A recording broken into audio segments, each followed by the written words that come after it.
It's time for Okoboji Broadcast with Jeff Thee. And Okoboji Broadcast with Jeff Thee is brought to you in part by the headquarters of the University of Okoboji is at the Three Sons, open Monday through Saturday 10 to 5 and Sunday noon to 4.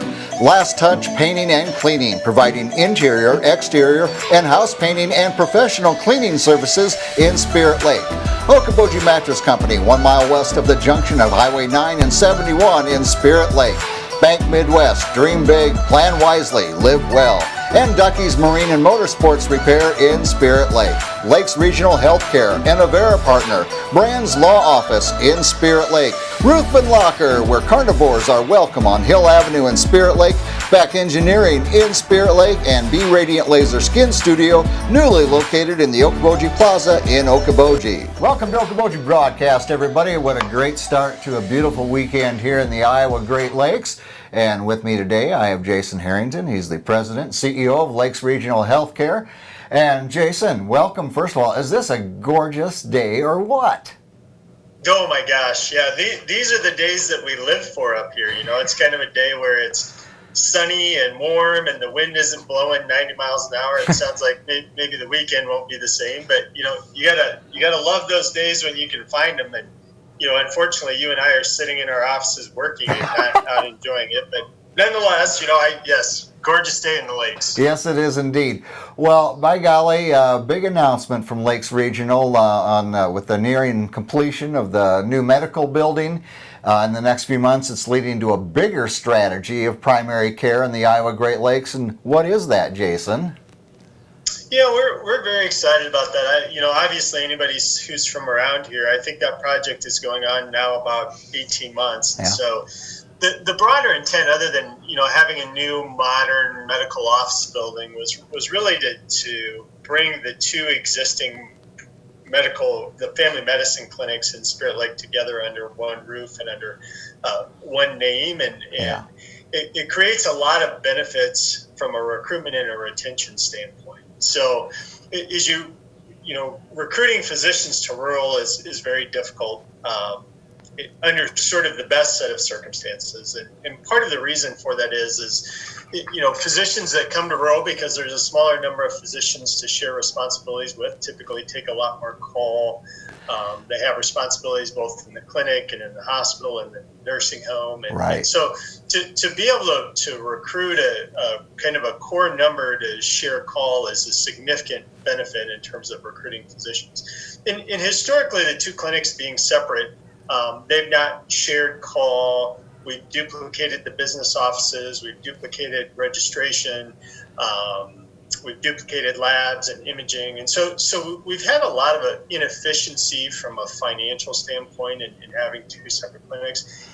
And the physicians have been separated in that. And so, right. So the broader strategy beyond modernizing our medical office building was really bringing those two groups together in a way that positions us best for the future to recruit and retain physicians. And I think equally as important, because that creates access, but the efficiency in that building for patients will be much, much better. It'll allow some flexibility for us to develop and really drive some change in terms of healthcare delivery models. So we're very, very excited about that, but I think sometimes people lose sight of the broader strategy. This really isn't about building big, new, shiny buildings. Right. It's a broader strategy about better patient care and better physician recruitment and retention. Now, was this something, Jason, that was when you're doing your long-term comprehensive planning, something you looked at that we could be more efficient, it could be easier to recruit to physicians into this area if we start working towards this? Yeah, I think anytime when you have, you know, professionals that are working together in a more collaborative way, I think that creates a culture that people want to come to. And quite frankly, on across our medical staff, but I'm, you know, amongst family medicine, since we're talking about that specifically, and you know, that group of physicians has really built a culture where, you know, we're at a point where we have people call wanting to come, and we don't have enough spots for them. That has nothing to do with medical office building. It has to do with them as a group and the culture that they've developed. Right. And I'm super proud of them. So. Yeah, and you know, we're fortunate we do have a lot of amenities in the Iowa Great Lakes. Certainly our where our tourism comes from with our lakes and our art center and Y and all these different things we have in this area, which is a help for recruiting, but I would imagine updating the system and making it more fluid certainly helps in those areas as well. For sure, Jeff, and I think everybody, it's funny because when I travel around and I have a lot of colleagues who work in rural and I think as we talk about our success in physician recruitment, they all roll their eyes a little bit and say, well, how lucky you are that you have the Iowa Great Lakes in your backyard and you have all of these great opportunities for hobbies and outdoor recreation and all of that stuff, and none of the rest of us in the state do, but you do. So they like to attribute that to our success, and as you know, certainly plays a critical role in that. I think I apologize, I didn't answer your earlier question. So this whole thing has probably been in the works for 10 years. I've been here about that long. When I first got here, we did a comprehensive campus plan. They're called master facility plans. Right. And there was really a 4-phase approach to that ended with a new medical office building. So to give you some insight into that of things that have happened over time. So, we've added a new OB, a new set of birthing suites. We've added a new surgery center. Right. We've done some other upgrades within the facility. We've added Northwest Iowa Bone and Joints physician practice, a new PTOT area. So we've really tried to be methodical about following this master facility plan. And I would tell you, Dr. Vanderleest can probably remember, I think he's the first physician that we recruited 10 years ago under the kind of the current group that's here. And I think I promised him 10 years ago that he'd have a new office to work out of. 10 years later, we're finally getting there. But anyway, but yes, it was part of a larger kind of master strategy as we look at positioning ourselves for the future. Well, and it takes time to do those things, obviously, a capital and so forth. But, and the other side of the improvements you've made, what you mentioned, the OR and the OB and so forth, and now with this, it serves our community better. I can think of years and years ago when people in a smaller community such as ours were not forced, but probably it was more advantageous to go to larger hospitals where they had more services and amenities and so forth. So this brings keeping people not having to travel for their medical needs and able to do it well right here in the Lakes region. It does. I think, I think for all communities, most communities in Iowa, particularly there's a lot of small rural communities, as you know, that the hospital or healthcare, be it healthcare or the school, it is typically the largest employer in some of those communities. So, they have a significant economic impact on the area. And I think, my take is having a strong healthcare foundation in your community, only positions you well to be able to recruit and retain, new companies and new businesses. I think nobody gets super excited about, coming to a town that or a community that doesn't have some of those things available to them. So we really take those investments quite seriously and focusing on first, how does that help us create better access and deliver better patient care? Right. And then the ancillary to that is not only for us, but for the community. How do we keep people in the community? Because that only benefits us all. And quite frankly, we have patients that just aren't in a position, either economically or from a health condition standpoint, to travel any more than they would have to. So we really have tried and will continue to try to make strategic investments like that. And it's also an incentive for people, families looking, not just physicians, but people coming, looking to move to the Lakes region. You look at the schools, you look at, is the area growing? Are there jobs available? And I would think a big plus would be, and look at the wonderful medical facility that they have and all that they offer. that makes it part of being a great community. It does. We certainly think so, and I think you'll see that played out around the country. To your point, a really good example about that is from a workforce development standpoint or a staff recruitment.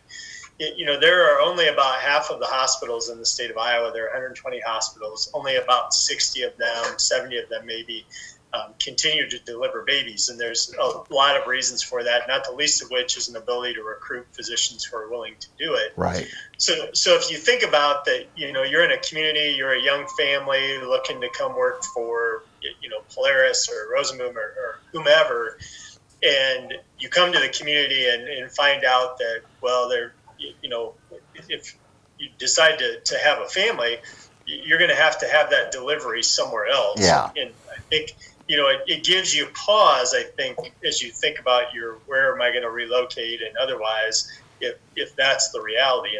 And there are many places in Iowa where that's the reality. So we feel really, really blessed to have a core group of physicians that are doing OB and otherwise. And our hope is we'll continue to be able to recruit and retain a really strong group. Right. And from a patient's perspective, Jason, for myself or any patient that comes in with the combination of Spirit Lake Medical and Lakes Family Practice being one medical facility, what's the advantage to the patient? Yeah, and I think there's a number, Jeff. I think, just something as practical as if you're new to the area, I think it would probably strike you as odd that there's 2 family medicine clinics in the community of our size to begin with. Right. And so I think, you just have this wayfinding thing. So which clinic am I going to? Something as simple as that. Right. I think the way that, both of our clinics have been around and were built in a different era where, privacy maybe wasn't as important, the size of the room, people didn't bring themselves and their spouse and now we have electronic health records that really aren't well accommodated in exam rooms that were developed, 30 years ago. Right. We have a team-based healthcare approach, which again requires a certain physical layout. Our current layout really in both of the existing clinics really create this isolation for each of the physicians and their team, which you might think from a privacy standpoint is a good thing. But again, there's those rooms are small, they're close together. There's probably not significant insulation and white noise and other things to create the amount of privacy that I think people want today. And then that isolation also, from a patient's perspective, doesn't allow the care teams to work together. Let's say one area was busier than the other and could use assistance from one of the other nurses. Right. When you're isolated that way, it doesn't really allow for that sort of thing. I think from a wayfinding perspective, the way that the new medical office building is laid out, I think it'll be very easy for people to find their provider's pod. We've built some things into that hopefully we're moving patients more directly from the door to the exam room as opposed to from the door to the waiting room to the exam room. So I think we'll see some significant efficiencies that way. I think also, unfortunately, in the world of COVID, the new medical office building will allow us, I think, really to use one section of that clinic as what we today refer to as the respiratory clinic. So a section that we can sort of isolate from the rest of the clinic where we can see those patients that have COVID symptoms, right, whatever those be, or upper respiratory symptoms. So I think, all of those things I think will be, seen as significant positives for patients. We'll have kind of a grand lobby area. Our west entrance is being completely redone, and part of that was a patient safety and a staff safety decision. That new west entrance, you can kind of see this kind of what looks like a story and a half lobby that's creating a lot of the ability to draw sunlight into the facility, and it creates additional waiting space. Sure. And kind of lounging space for the community. It creates a presence off of 71 that It's a healthcare facility. I have a lot of people, in spite of what we think of as great signage, drive by and say we thought it was a school, because it just doesn't give this sort of heavy presence of being a healthcare facility. Right. And that overhang will provide that and provide protection. But what that does is when people come in, historically you've been able to come into the facility, and we had one entrance both for the main facility and the emergency department. Right. So somebody theoretically could walk into the building at all hours and really have access to the entire campus. Yeah. Which, from a safety perspective, isn't safe, obviously. Right. Yeah. And we really had no ability to lock off the building from the rest of the emergency department. So now when you come in, you'll have to make a decision when you walk in that entrance. You go to the right to the emergency department, you go to the left to the rest of the hospital services. So it'll create a lot safer environment, both for patients and our staff. So we're excited about that. The west entrance will open sometime in July. Okay. So it'll open in advance of the medical office building. The medical office building will open, I've learned to talk in seasons instead of specific dates. So I would tell you early fall is when we expect the medical office building to start. One thing I didn't address with you, Jeff, and I should have mentioned this earlier. So when the practices are consolidated, when we discussed it as a group, we kind of said, we really should. This is kind of a new day. We should come up with a new name that isn't reflective of either of the existing practices. And I appreciated the physicians kind of thinking about that. Right. And we jointly own those physician practices with Avera Health out of Sioux Falls. Okay. So trying to be kind of thoughtful to our partner as well. So the name of that clinic, when it rolls out, will be called Lakes Regional Family Medicine. Okay. And Avera Partner will be the tagline to that, similar to Lakes Regional Healthcare and Avera Partner. Right. So that will be the new name of the practice when it opens in the fall. And so we're very excited, and we'll obviously do a grand opening and a lot of marketing and those sorts of things. Yeah. Well, you obviously look to not only present needs but future needs, and certainly the world we live in, whether it's a COVID situation or a security situation, you've built this facility, or it is building for the future of the Iowa Great Lakes and the care for our citizens and visitors as well. So, Jason, thank you so much for letting us hear a little bit about it, because it's exciting as a resident of the Lakes area. Well, I appreciate it, Jeff. Appreciate your support, and yeah, we're very excited, and we think it will be a marked improvement in the delivery of healthcare in the Lakes area. Very good. My friend, you have a wonderful weekend. Thanks, sir. You as well. All right. Thank you. Jason Harrington has been our guest. He's the CEO and President, Lakes Regional Healthcare here in the Iowa Great Lakes. We thank him for being with us. We thank you for watching us right here on Okoboji Broadcast.